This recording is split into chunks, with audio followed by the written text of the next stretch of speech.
Marcos 14, do verso 66 a 72. E eu vou ler a palavra que diz assim: Estando Pedro embaixo no pátio, veio uma das criadas do sumo sacerdote, e vendo a Pedro, que se aguentava, fixou-o e disse: Tu também estavas com Jesus o Nazareno. Mas ele o negou, dizendo: Não o conheço, nem compreendo o que dizes. E saiu para o alpendre. E o galo cantou. E a criada, vendo, tornou a dizer aos circuncidantes: Este é um deles. Mas ele outra vez o negou. E pouco depois, os que ali estavam disseram a Pedro: Verdadeiramente és um deles, porque também tu és galileu. Ele, porém, começou a praguejar e a jurar: Não conheço esse homem de quem falais. E logo cantou o galo pela segunda vez. Então Pedro se lembrou da palavra que Jesus lhe dissera: Antes que 2 vezes cante o galo, tu me negarás 3 vezes. E caindo em si, desatou a chorar. O sermão que eu vos quero pregar chama-se Lapso e Lágrimas. Nesse episódio da negação de Pedro, ela é um reflexo da capacidade que a nossa boca tem de separar coisas. Eu não estou a pregar em Tiago, mas tem tudo a ver. A nossa boca tem capacidade de não somente de separar coisas, mas separar pessoas. E não somente separar pessoas, mas separar nós de quem nós somos, ou quem nós deveríamos ser. Só que nós temos uma solução para isso. E essa solução para este problema é Jesus e a sua palavra. E é ela e ele que define a nossa identidade e o nosso propósito. Basicamente, esse é um resumo daquilo que eu vos quero pregar hoje. Só que antes disso, nós precisamos orar e pedir dependência do Senhor. Não somente para falar através daquilo que eu digo, para que isso não possa separar vocês dele, mas também para que o Senhor abra os nossos corações e fale nele. Vamos orar. Querido Deus, obrigado pela essa oportunidade que temos de estar aqui na Tua casa com os nossos irmãos. Obrigado a Deus pelo privilégio que somos de ser um povo santo, separados, ó Deus, para o Senhor, que não está livre, ó Deus, de pecado, mas sabemos, ó Deus, que temos um sumo sacerdote perfeito e último, que é o Teu Filho. Pai, obrigado, Deus, porque hoje, ao redor do mundo, várias igrejas e um povo diverso reuniu em Teu nome, e nós fazemos parte disso. Nós não somos isolados em Algés, ou em Lisboa, ou em Portugal. Fazemos parte de um povo grande, um povo que o Senhor deu o Seu Filho para que pudesse salvar. Nós Te glorificamos por isso, Pai. Nessa hora Te pedimos que o Teu Espírito abra o nosso coração, o nosso entendimento. Ó Deus, me ajude enquanto pregador nessa tarde, ó Deus, a pregar, ó Deus, de forma simples, entendível, mas poderosa e eficaz, ó Deus, para que o Teu povo saia daqui alimentado, não pelo Newton, não pelas canções que cantamos, mas pelo Teu Espírito e pela Tua palavra, Deus. É isso que nós oramos em nome do Teu Filho. Amém. Meus irmãos, tivemos na semana passada a ver o episódio da prisão de Jesus no Getsemane. Vimos aspectos interessantes, como um jovem que saiu correndo nu, que geralmente em uma leitura apressada passa ao lado do nosso entendimento e a nossa compreensão. Vimos que Jesus ele esteve diante do sumo sacerdote, eles o questionaram e acabou por esbofeteá-lo, espancá-lo. É nessa noite que nós estamos. Esse sermão é como se fosse uma outra pessoa, uma ótica de uma pessoa diferente. Ou seja, agora nós estamos na ótica de Pedro, no episódio de Pedro. E é a mesma noite. Então nós vamos ver nesse sermão que há aspectos relacionados e até mesmo contraditórios pelo fato de ser a mesma noite. E os versos que temos à frente é Pedro seguindo Jesus. Pedro, diferente dos discípulos, ele fica, ele permanece, ele segue o mestre. Nós não sabemos qual era a intenção de Pedro ao segui-lo. O texto não nos dá uma intenção clara, mas ele estava ali, observando todo o julgamento, enquanto se aquecia próximo ao lume. Era uma noite fria. Se ele precisava se aquecer, é porque era uma noite fria. Isso nós vemos no verso 54 do capítulo 14. Não sabendo a intenção, mas possivelmente ele esperava uma boa oportunidade para resgatá-lo. Isso é uma possibilidade. Só que nós só temos essa possibilidade porque na prisão de Jesus, Pedro usa por meio de violência para tentar salvá-lo. E o fato de Jesus ter já rejeitado essa oportunidade, provavelmente, de usar da violência para resgatá-lo, nós vemos que ela já era anulada. Se Pedro estava ali com esse intuito, o mestre mesmo já tinha anulado. E uma coisa que nos deixa impressionado é a passividade de Pedro diante dessa situação. Esse personagem de ação, como nós iremos ver, ele agora nos demonstra um outro aspecto da sua personalidade. E o percurso de Pedro, como nós estamos vendo ao longo do Evangelho de Marcos, ele é marcado pela proatividade em não somente questionar, mas ele é marcado também pela proatividade de confessar Jesus como Filho de Deus. Então nós vemos aspectos de uma proatividade que é tanto usada para o bem, como também para o mal. Isso nós já vemos no Evangelho de Marcos. E o Evangelho de João mostra-nos que foi Pedro quem feriu o servo do sumo sacerdote, cortando a sua orelha, em João 18:10. Ou seja, esse era o Pedro que seguiu Jesus, aquele discípulo que nós constantemente vemos no relato bíblico que ele passava volta e meia por situações complicadas, por ter uma impulsividade que ele não conseguia se conter. É esse mesmo servo que confessou Jesus como Salvador, mas é aquele mesmo servo que Jesus falou assim: afasta de mim, Satanás, quando ele tenta impedir Jesus de ir até a morte. É esse Pedro violento que não usou de nenhuma timidez para desembainhar sua espada e cortar a orelha do servo do sumo sacerdote. Note o contraste, meus irmãos. Neste episódio de sábado à noite, de uma noite, onde Pedro ele é totalmente violento com o homem, em comparação, em contraste com esse episódio na casa do sumo sacerdote. Pela palavra de uma simples mulher, aquele homem violento e pronto para agir, pronto para ir até as últimas consequências pelo seu mestre, pela palavra de uma simples criada, ele foge amedrontado.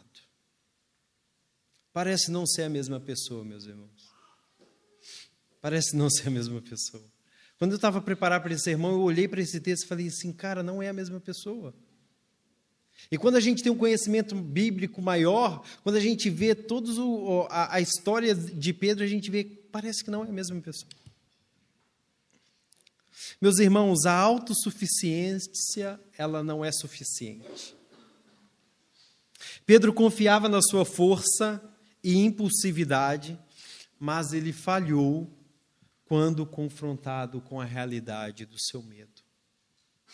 Pedro estava amedrontado. E nenhuma autossuficiência que ele poderia ter, naquele momento, foi capaz de aplacar esse medo que ele havia por dentro. Nós estamos sujeitos a sentir esse medo, meus irmãos. Esse não é um privilégio somente de Pedro. Nós estamos sujeitos a sofrer e ser amedrontado pela realidade do medo que temos. Reparem, a afirmação da criada, o que a criada diz? Olha para a tua Bíblia. A criada fala no versículo 67. Tu também estavas com Jesus, o Nazareno. A afirmação da criada do sumo sacerdote coloca Jesus e Pedro juntos. Em outras circunstâncias, qualquer pessoa ou qualquer discípulo gostaria de ser associado a Jesus. Mas em uma circunstância ruim, o que aconteceu, nós vemos que a resposta de Pedro procura afastá-lo da pessoa de Jesus. Pedro optou por fingir ignorância para dissociar-se de Jesus e procurou outro ambiente para observar o julgamento. E a palavra fala que eis que o galo canta. Reparem no verso 68. Mas ele o negou, dizendo: não conheço, nem compreendo o que dizes. E saiu para o alpendre. E o galo cantou. Pedro não teve escapatória no seu lugar de fuga, meus irmãos. Olhem o que o verso 69 diz. E a criada, vendo-o, tornou a dizer aos circuncidantes: ele é um deles. Ele foi visto novamente. Os estudiosos discutem aqui se Pedro ele foi visto pela mesma criada, por outra criada ou por outras pessoas. E nós encontramos nos outros episódios desse mesmo relato, nos outros evangelhos, que dão-nos outras opções. Em Mateus diz que foi interpelado por uma outra criada. Em Lucas, ele foi visto por outros. E em Pedro foi avistado por vários, e inclusive, em João fala que Pedro foi visto por vários, e inclusive por aquele servo do sumo sacerdote que teve a sua orelha cortada. Há aqui discussões. Eu acho que não é um ambiente para a gente se envolver em discussões. Há também outras discussões, até mesmo se o galo canta ou se o galo não canta. E aí eu fui pesquisar essas discussões que acontecem, e um dos comentários que eu li falava que o galo, ele canta várias vezes durante a noite. E eu não pude abraçar essa ideia porque, eu não sei vocês, mas eu nunca vejo o galo cantar. Mal de manhã, eu não sei se ele canta várias vezes à noite. Eu não sei te dizer isso. E outras pessoas acreditavam que os soldados eles tinham um trompete que ele tocava quando mudava os seguranças.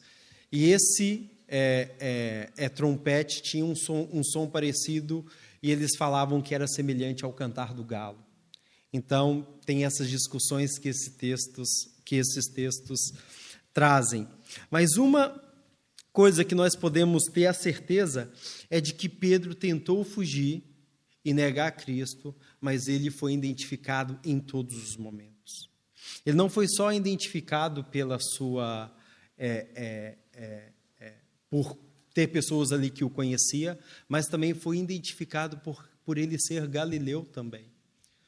E a gente sabe que quando uma pessoa anda muito com a outra, há coisas daquela pessoa que a gente acaba aderindo, porque faz parte do relacionamento. E há pessoas falando que até mesmo o fato de como Pedro anda, de como Pedro fala, isso tudo colocava a semelhança de Jesus. Nós não podemos esquecer disso. Mas Pedro com a sua boca rompem a sua proximidade com o Mestre. No seu momento de medo, meus irmãos, Pedro, ele mostrou a força da sua fé por meio da sua boca, que revelou-se ser muito fraca. A forma como a fé de Pedro foi vista foi por aquilo que ele falava, foi por aquilo que ele falou. Pessoas com a fé do tamanho da sua boca, elas podem desfrutar de coisas boas. Mas quando vier a dificuldade, elas irão desfrutar de coisas ruins também. Isso não é um privilégio de Pedro, mais uma vez eu falo. Esse é o nosso privilégio também.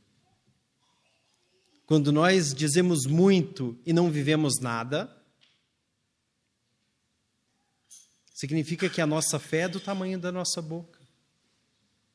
Isso não é uma carta exclusiva, isso não é um exemplo exclusivo da história de Pedro, mas nós vemos na carta de Tiago também que uma das formas de se ver uma fé madura é quando nós controlamos a nossa língua, a nossa boca. As pessoas podem desfrutar de coisas boas, falando demais, demonstrando ser sábias, demonstrando viver o Evangelho, mas em algum momento da nossa existência, nós precisaremos passar por um teste.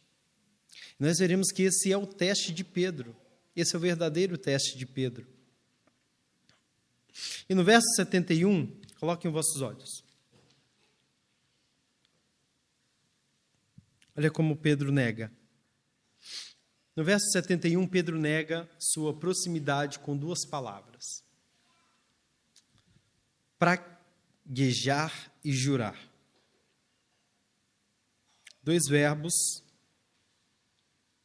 Ambas as palavras são muito fortes. Uma vem da palavra anátema, todos sabem o que significa a palavra anátema. E a outra vem de uma palavra que é como se eu faço um juramento.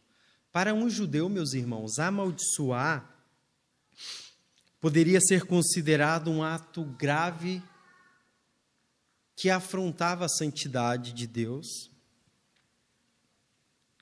pois tudo que é pronunciado pela boca é visto como uma extensão do coração.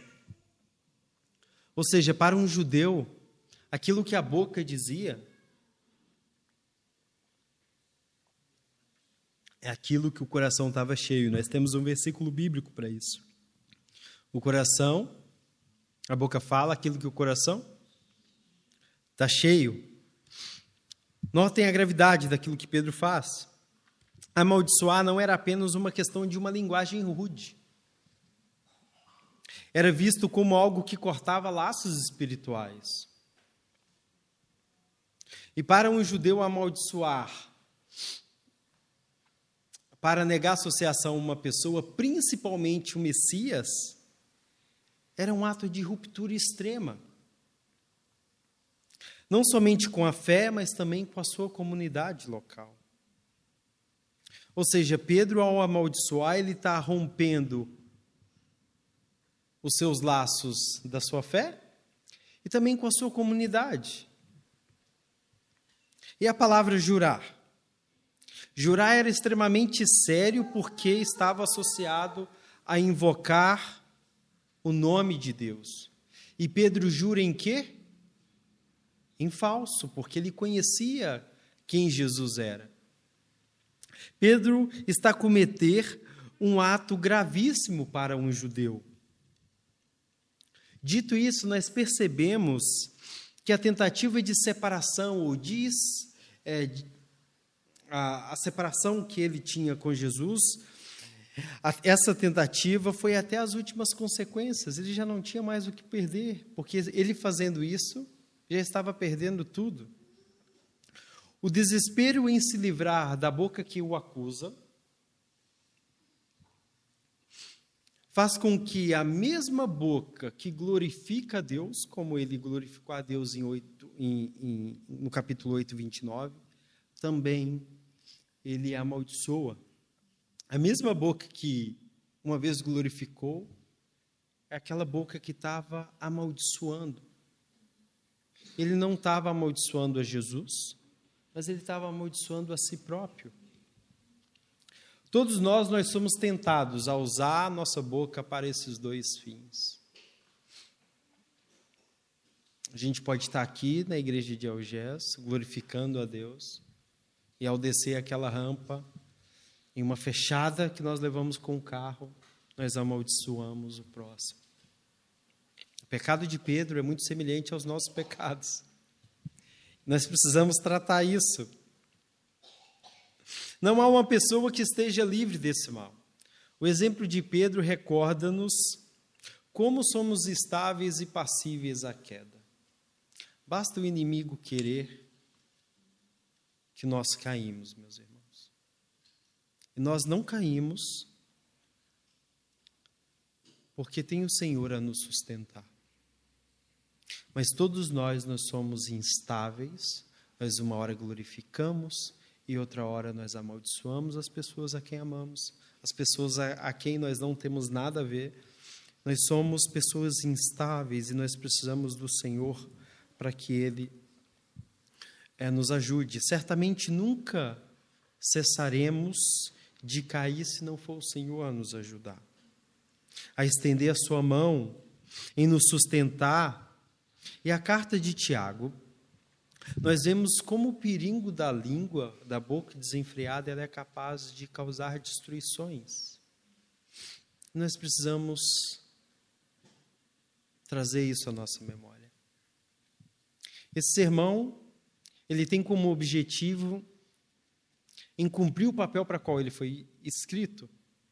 Ou seja, eu quero que vocês saiam daqui sobreavisados do perigo que nós, com a nossa boca, podemos causar a nós mesmos e aos outros. Ou seja, até que Pedro estava se dissociando de Jesus, amaldiçoando a si mesmo, tentando de maneira, até as últimas consequências, se livrar da figura de Jesus. Mas a atitude de Pedro não apenas realça a gravidade da sua negação, mas também ela prepara um caminho, meus irmãos. E prepara um caminho de arrependimento. Eu tenho que deixar vocês aqui assim com os olhos assim meio espantados, revelar a dificuldade que a nossa língua pode trazer às nossas vidas. Mas eu não quero ficar só aí, eu também quero apresentar a solução para isso. Porque nós temos uma solução hoje. E nós vemos que essa solução não é exclusiva nossa, é uma solução que também chegou a Pedro. E essa é a maravilha. Porque Pedro, estando com Jesus, ele negou frente a frente. Eu não sei quem aqui já viu aquele filme Paixão de Cristo. Tem em um determinado momento em que Pedro nega, o filme mostra a visão dos dois, tanto de Jesus e Pedro. E é como se Jesus estivesse olhando assim para Pedro. Esse filme é muito bom, vejam, aproveitando que nós estamos no Advento. A atitude de Pedro não realça apenas a gravidade da sua negação, mas também prepara o caminho para o impacto de seu arrependimento e restauração que vem a seguir. Se com a sua boca Pedro determinou o seu fim, qual foi o fim de Pedro? Podemos identificar com o último versículo, versículo 72. E caindo em si, desatou a chorar. O fim de Pedro foi choro e isolamento. Ele se isolou depois. Jesus é o verbo que definiu o estado final de Pedro. Quando nós lemos essa passagem com uma postura de descobrimento, sem um conhecimento do que vem a seguir, a gente pode olhar para a vida de Pedro e falar assim: esse rapaz, esse homem, ele arruinou a sua vida. Depois daqui, somente a morte, somente o isolamento, ele já não pode fazer mais nada. Só que não foi assim que aconteceu com Pedro, e consequentemente não é assim que acontece conosco hoje. Vamos ver o que aconteceu com Pedro. O diálogo entre Jesus e Pedro em João, vão lá em João 22, 15, é um diálogo muito bonito, não precisam de ler, só observe, dê uma olhada como esse diálogo. João 22, do capítulo 15 ao verso 23, há o diálogo de Jesus com João. E Jesus, conhecendo João, mesmo sabendo daquilo que acontecera, Jesus testa, João 22, 15 a 23. João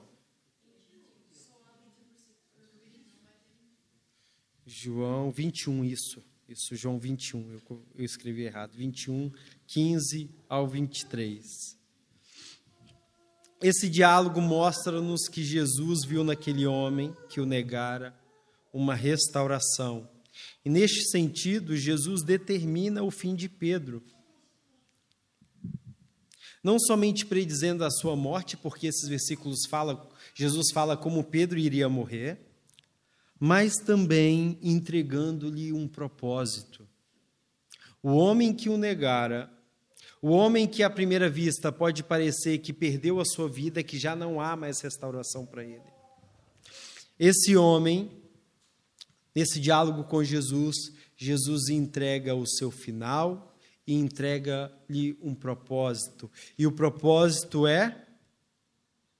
Qual é o propósito de Pedro? O que essas perguntas fazem a Pedro? Pedro, tu me amas? E Pedro, sim, eu te amo. E o propósito que Jesus dá a ele?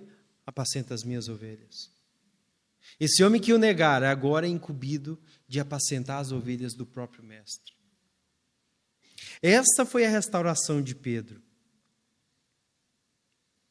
O episódio de traição de Pedro fortaleceu o seu amor pelo mestre. A palavra final sobre as nossas vidas está nas mãos de Deus. A palavra final das nossas vidas pode estar na nossa mão somente se ela estiver subordinada a Jesus e a sua palavra. À primeira vista, meus irmãos, quando alguém fala, olha, quem define a sua vida não é ninguém, é a palavra de Deus. Isso pode parecer uma abstração. Dizer que a nossa origem, o nosso propósito vem da palavra de Deus. Mas isso não é verdade. Nós somos cercados, meus irmãos, principalmente na nossa era, no nosso tempo, cercado por inúmeros conselhos que afirmam que nós temos autoridade final sobre quem somos e sobre aquilo que nós devemos fazer. Esse é o conselho que o mundo nos dá. Mas, no entanto, eu acredito que quando colocamos em nossas mãos a tarefa de definir quem somos, é daí que surge a verdadeira abstração ontológica. Um exemplo disso, ao tentarmos redefinir algo que é essencial como nosso gênero, e hoje o mundo fala que quem define o nosso gênero somos nós, eu, na verdade, fujo do concreto e da realidade. Eu crio uma abstração quando eu falo que eu posso definir aquilo que é concreto e aquilo que é real. Essa é a verdadeira abstração. Isso significa que, ao invés de confiarmos em nós mesmos, confiarmos em nós mesmos e em conselhos externos, a nossa identidade e o nosso propósito estão ancorados em algo maior e eterno, que é a palavra do nosso Senhor. A palavra final acerca de quem somos e do nosso propósito, ele não vem daquilo que as pessoas falam que é. Isso não é uma abstração. Dizer que é a palavra que define a nossa vida. A palavra fala em Tiago que nós somos nascidos da palavra. Então é ela que determina quem somos. Portanto, meus irmãos, sendo nós passivos de medo, sendo nós inconstantes, sendo nós frágeis e suscetíveis ao pecado, A palavra define quem somos. Nós não temos autoridade de dizer quem somos. Nós não temos esse poder. Eu conheço vários aqui e posso dizer que muitos dos que estão aqui, se fosse definir o seu propósito e o seu futuro a partir das suas escolhas, ela não estaria aqui. Ela não estaria nem sequer na presença do Senhor. Por isso, quando a palavra faz em nós um novo nascimento, é ela que define quem nós somos. Eu não estaria aqui se fosse há 10 anos atrás eu pudesse definir o que eu gostaria de fazer da minha vida. Mas o Senhor pode fazer isso. Então, diante de uma situação onde nós, com a nossa boca, podemos separar-nos pessoas, separar a nossa realidade, separar quem somos, a palavra chega como a solução para este problema. E essa palavra encarnada é o nosso Senhor Jesus. Eu quero que você saia daqui animado, mas de sobreaviso. Para que tome cuidado com a tua língua, com a tua boca, mas saiba que ainda que tu caia, tem um sumo sacerdote perfeito, Jesus. A esse que nós acendemos uma vela para simbolizar a espera. Nós ainda continuamos a esperar. Mas nós precisamos dele. E que ele faça em nós nascer o próximo cântico que nós vamos cantar. Vamos adorar o Senhor, meus irmãos, tendo isso em mente.